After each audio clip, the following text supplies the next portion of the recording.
নাজমুল হাসান পাপনের পদত্যাগের পর বাংলাদেশ ক্রিকেট বোর্ডের নতুন সভাপতি নির্বাচিত হয়েছেন ফারুক আহমেদ। বিসিবির পরিচালকদের বোর্ডে তাকে সভাপতি হিসেবে নির্বাচিত করা হয় বলে জানা গেছে।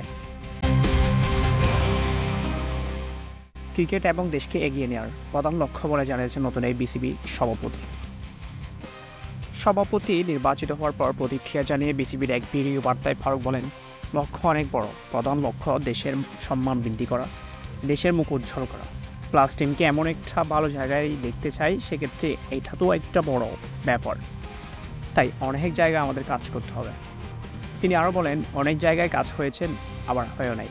অনেক প্রশ্ন আছে, তবে প্রধানতম দায়িত্ব আমার ক্রিকেটকে এগিয়ে নিয়ে যাওয়া, দেশকে এগিয়ে নিয়ে যাওয়া। এটা যদি আমরা মাথায় রাখি তাহলে আমাদের কাজটা অনেক সহজ হবে। আমরা যেন অন্যদিকে ডাইভার্ট না হয়ে যাই। বাংলাদেশ ক্রিকেট এবং বাংলাদেশকে একসঙ্গে এগিয়ে নিয়ে যেতে চাই।